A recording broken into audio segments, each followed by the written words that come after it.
If you're in a relationship and I was to ask you, can you clearly share what your relationship agreements are, and you can't, this episode is going to be for you.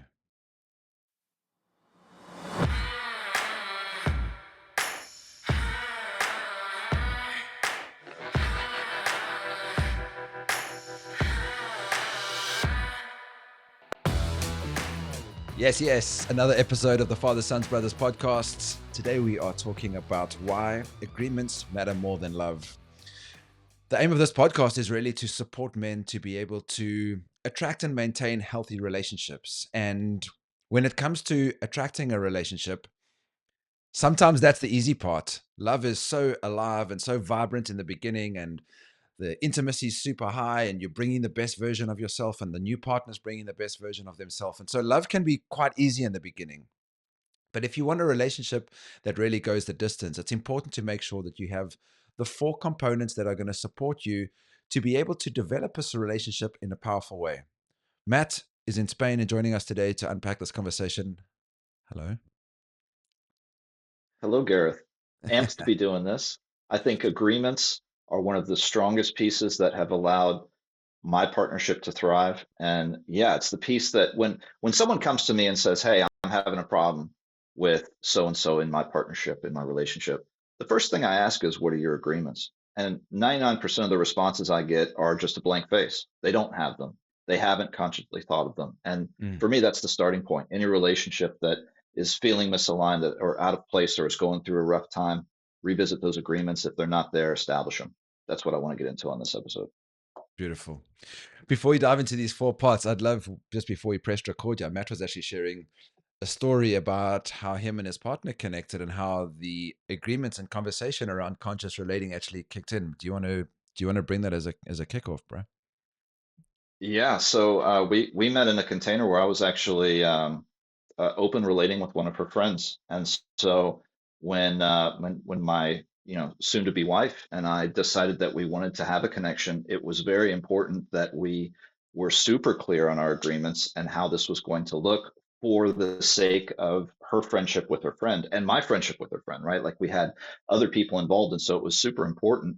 And through that process of going through agreements and figuring out how our container would look, we realized that we had a uncannily similar view of what relationships should look like, what our ideal partnership would be. And that process was very beautiful for us because what started as what might have been just sort of like a exploration of physicality and nothing more turned into a beautiful partnership that is now, we just celebrated our 5-year wedding anniversary, and it's rad as fuck. And I attribute a ton of that to the agreements work we did early on. And so yeah, Mm. important piece, guys.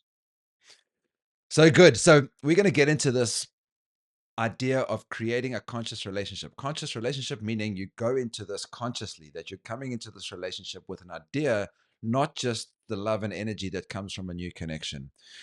You wouldn't just go on holiday without thinking about it. You would be conscious about exactly where you were going to go. You would have a plan. You would have a map of where you were going. It seems so obvious when you do things like that, or maybe when you're building a house. But most of us go into our relationships without any idea of where we're going, no vision of why we're doing this, no agreements of exactly how we're going to support one another through this connection. And then when it starts to fall apart, we don't quite know how to hold it, and we do our best. Even the most well-intentioned couples are falling apart because they don't have structure around them, and a lot of them comes from what we're going to share with you here today. So the first thing about conscious relationship is to recognize that all of us carry some degree of core wounding into the relationship as a function of the fact that we were raised by well-intentioned but imperfect parents. We carry some core wounds into this container. Now, understanding exactly what your core wounds are is not going to be the topic of this particular episode. We have spoken about wounding. It's a framework that we teach inside a relationship container called Built to Last. We'll give you more details about that later. And inside the Father, Sons, Brothers Academy, we actually did a session recently where we went through the 20 core wounds, the most common core wounds that affect people in their relationships, for you to identify which ones you have. Once you know what your core wounds are, you're coming with an awareness to your relationship that lets your partner know these are the things that are likely to trigger me. So mine are the desire to be seen, the fear of abandonment, the fear of rejection, and not feeling like I'm enough. By the way, most of us carry the I'm not enough wound because our society continually bombards you with adverts letting you know that you're not enough. So most of us have got a thread of like, I'm not enough or I'm not lovable. Some of these are very core to all of us, but there are some nuance like fear of abandonment. And some of these come up depending on the specific upbringing that you had. So when you know what your core wounds are and you know what your partner's core wounds are, suddenly you have a map of the land of what could potentially create challenge and create heavy emotional charge in a relationship once you know what these are. Yeah, knowing what they are. I mean, we have a responsibility to our partners to treat them with care, right? Like if I know what you had a great example previously before we jumped on the podcast, Gareth, around if your partner has a fear of abandonment and like then me if my partner has a fear of abandonment, then me storming out in an argument and ghosting for the afternoon is a way to really stoke and touch on that wound, and that's not cool. Like part of understanding the wounds of our partner is to hold them with respect so that we can navigate the stuff that we go through with care and love. It's important. These these triggers that come up in your relationship are a part of your relationship, and your triggers are your treasures. These are your opportunities to grow, and for many of us this is inherently part of the relationship. This is why you're in a relationship. We also did a recent episode about understanding regulating your nervous system, so this is also part of it. When you know what these core wounds are, if you know that your partner has a fear of abandonment and you suddenly get triggered by something, my natural avoidance of conflict, which is also one of my wounds, means that I normally just want to bail and walk out the door, as Matt said. But if that's going to put my partner straight back into their wounding, that's my opportunity to regulate myself and to stay. So the first piece is understanding what your core wounds are, knowing the core wounds of your partner so that you can navigate this challenging landscape. Number two, why are you in a relationship? Seems like a pretty important question to ask. And as Matt said, quite often you'll ask somebody, okay, so you guys are in this relationship. Why are you doing this? Again, very often a blank face of like, not so sure why. But the relationship vision of exactly why you're in partnership is a really important piece. Matt, maybe share what your desires are in your relationship, what you guys are consciously cultivating in your marriage. Yeah, well, in our first drop in around agreements and vision, we wanted to be in a container where we are calling and actively helping each other realize our purpose in this world, to call us into the best version of ourselves. And that involves realizing what the other person wants, knowing what I want in myself and how I want to be supported. And yeah, I think once you know that, you're able to really be present with the other person and give honest reflection about what you see and create a space where truth and honesty can thrive, because we go through life. I go through life. I have been previously going through life wearing a mask in the different situations that I feel uncomfortable in. And in your primary intimate partnership, that's not a place where you want to be wearing a mask. It's a place where you want to be your true, authentic self and be seen and be comfortable in that. And yeah, I think that was a big part of our vision is supporting each other to be that. When you guys did this relationship vision conversation initially, was it clear that parenthood was part of that initial vision for you both, or did that come afterwards?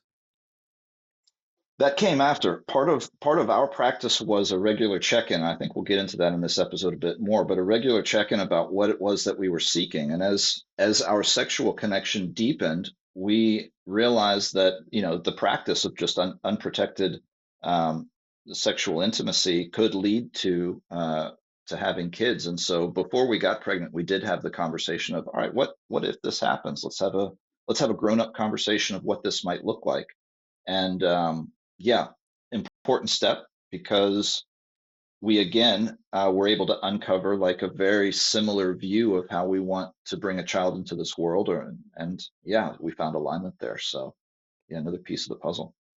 So good. These are the types of things. Again, it must seem super obvious now talking about it, but you don't want to be getting into a new relationship where you have a strong desire to be a father, only to realize that that's not the desire of your partner. You could get these very important pieces ironed out in the beginning by spending some time creating a relationship vision. Just to let you guys know, one of the reasons that we're so excited to create this episode and the Built to Last weekend, show notes will give you all the details of that, is that I'm in a recently new connection that started about 6 months ago. And I went through this exact process of recognizing what is the relationship vision that me and my partner want to cultivate. And for us, we've both made the decision not to be parents in this incarnation. Although I say that I am a parent to my own wounded inner children, I'm raising these wounded inner children of my own that carry their own trauma and wounding. But our relationship vision is really focused around growth and soul mission. So her and are in this partnership to grow together, knowing that our intimate connection is going to bring up our stuff, that we're going to get the opportunity to have to navigate life as partners, relationships, navigate money stuff, navigate soul work. All of these pieces are going to be part of our relationship vision. So we have a very strong focus in our particular connection around growth. We want to grow together. So we spent a lot of time understanding what our core wounds are, and we know that these will get triggered from time to time. And how do we hold a space for one another to be able to grow, knowing what's alive in the field with all of the tools that we teach? So first off, understand your core wounds. Number two, vision. Where are we going with this relationship? What do we actually want? Then from there, number three is our relationship agreements. What is it that's really going to support your relationship around specific elements? Who's going to be responsible for money stuff? How are you going to be navigating things like connecting with other people? Are you in a monogamous container? Do you have desire to explore? Will you explore together? Just have the adult conversations that flow from the relationship vision that you want. The agreements are really like the structure that holds it together. So Matt was touching on this when in his initial connection, you had a conversation specifically around agreements, and at the time, those agreements shifted quite quick, not quite quickly. How quickly did they shift? You were openly relating with one person, connected with your now wife, and then the agreement started to shift. And I understand you guys are currently monogamous, right? Yeah, we're currently monogamous, and yeah, that was a function of the evolution of it, right? Like when we decided that we wanted to start connecting and we started the process of finding vision and agreements and what this was, we realized that there was just a lot more there.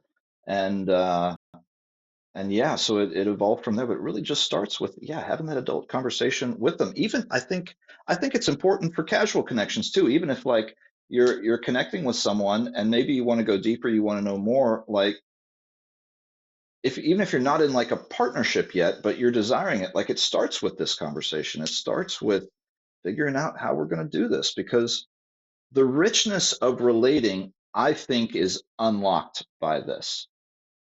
And so, you know, we're doing this weekend, this built to last weekend, where couples can come in and actually be in the container and do this in a facilitated environment. Like it's an important step that so many people skip, and I think what we want to do is give people the opportunity to step in and do it and to change their relationship to a more expansive, more supportive vehicle to achieve their goals and their dreams together. So good. So for me, relationships and specifically relationship agreements come down to communication. As Matt said, you don't want to be in a relationship where you're holding a mask the entire time. That's dishonest and it's not going to create a space of deep intimacy and deep trust. When it comes to relationship agreements, can you be really honest with your partner about what your true desires are? Just let that land for a moment because a lot of people don't really give themselves permission to own what's really true with them. Or they think if they tell their partner their true desires that they might run or get scared or get frightened or pull away. But your relationship agreements are really recognizing everything that's alive in the field, understanding the relationship vision that you and your partner have, and then making agreements that support you both to move to where you want to go. That may look like I would love to connect with other people, but I'm choosing not to because I want to be here. One of the things that I treat my relationship agreements with is that they're not static. We review these relationship agreements all the time based on what's alive. Matt said it in a previous episode. You're not the same person that you were 5 years ago. Your relationship agreements may need to shift based on what's alive in you personally, in your partner, in your relationship together. And so the relationship agreements that you set today may shift over time. What's important is that you bring what's true and what's authentic into the space. So I'll give you a practical example of what this looks like. both myself and my new partner Ricky are in a connection where we came to this relationship, and we were in a stage before we connected there where we had been connecting with other people. We were, like Matt had been, sort of open relating, had other different lovers, and we came to a place of recognizing that we wanted to be in primary partnership. And we were discussing, do we want to keep connecting with other people? Because I enjoy connecting with others, much like I enjoy dancing with others. Ricky has the same desire, and we agreed that for now, we're going to keep our container monogamous so that we can really build power and connection and intimacy inside our container. But we're not going to say that our agreements that we set today are going to be true for us for the next 2, 3, 4, 5, 10 years. We're going to be true with what's alive in our container from day to day, meaning we may wake up tomorrow and say, hey, it feels like we might need to shift our agreements. This is my desire. What's alive for you? Can we regulate each other's nervous systems, show up for one another in a grown up way to create and adapt our agreements in a way that really support the relationship? And so that's really the piece around agreements. We can spend a bit more time in it, and we will go into it in a bit more detail in the relationship weekend. But when it comes to agreements, it's really, what are the best ways to create a structure to support the vision that we want to co-create together. So that's just one piece on the agreements. Anything do you want to add there, Matt?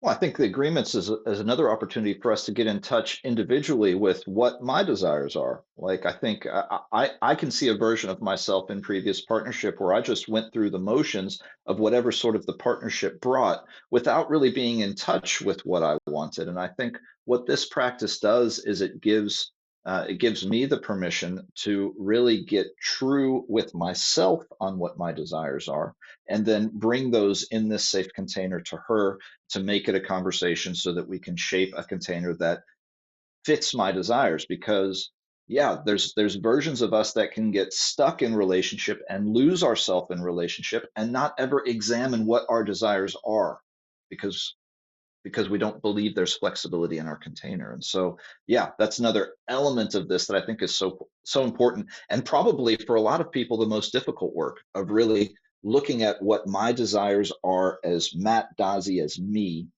and then bringing those forward is Mm. such a powerful practice. So yeah, one more piece.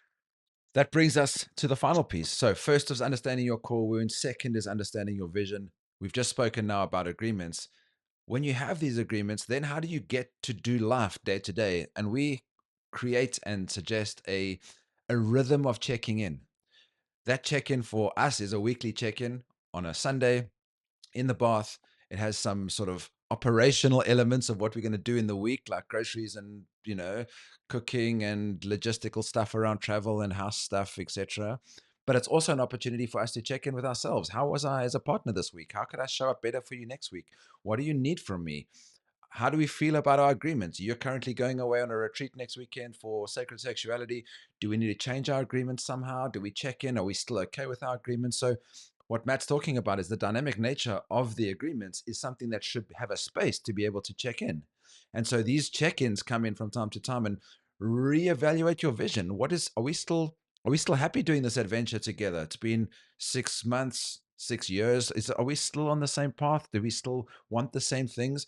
Bringing awareness to this is a function of the check-in, and this rhythm is something that we'll share inside Built to Last. But the idea here is that go through the process of understanding the setup, build the structure of what it is that you want, set the agreements based on what's true, and then check in, knowing that life, your relationship, your emotional body, and the world is completely dynamic, and your relationship is going to shift as a result of it. And so, having a structure to be able to communicate in a way that supports you and your partner is such an important piece. So the final piece here is a constant check in and communication. How are you guys handling that? I know you guys are super jacked with your household lifestyle stuff, bro.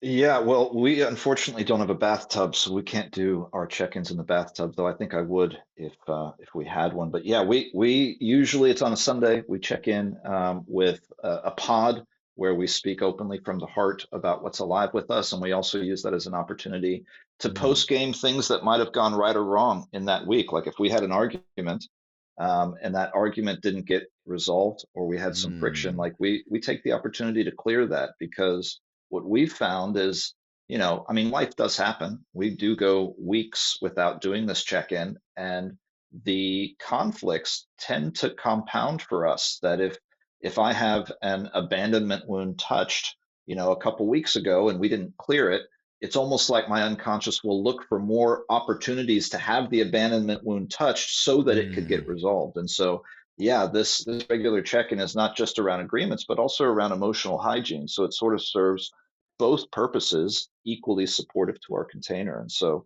yeah, and built to last, I think we're going to also go through that framework because a lot of couples don't have the space or the tools or even just the frame of mind to sit down and really listen, actively listen to the other person and speak what's really true in a safe way. And so, yeah, key component, I think, which is the fourth piece of the puzzle.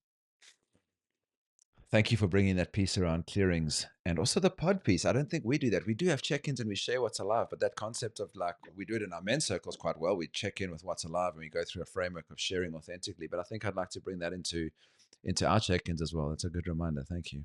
Mm.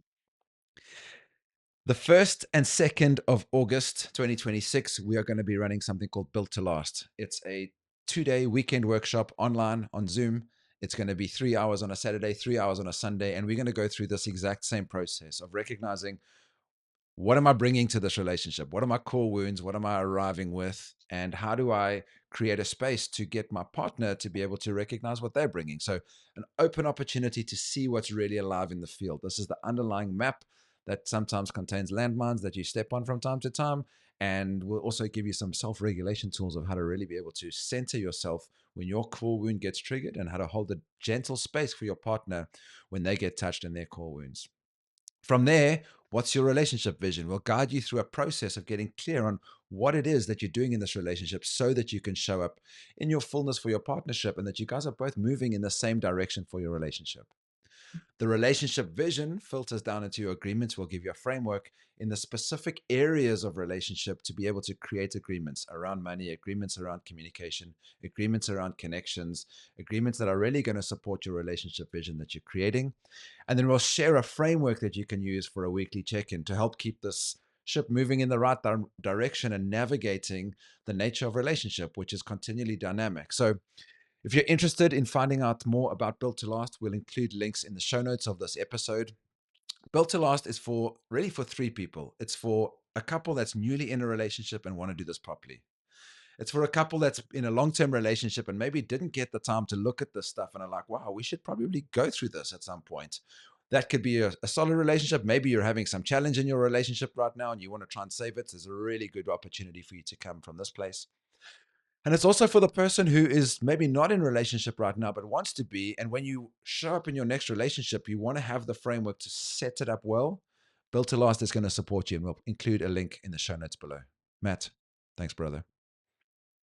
Thank you, Gareth. Excited to offer this. This is, for me, this is the solution that so many people come to me and want to know how Aitana and I are able to relate the way that we do. And everything that we're going to be teaching in Built to Last is exactly what I just want to package up and give to everybody. But I don't have 6 hours with everybody, but this event allows us to do it. And so, yeah, amped to be bringing this. Looking forward to seeing everybody there. Yeah, Built to Last is for men, women, gay, straight, hetero couples, whatever's alive. Relationships yeah, are so much easier when you have a framework, and that's exactly why we created Built to Last. Thank you for checking out this episode. We'll see you in the next one.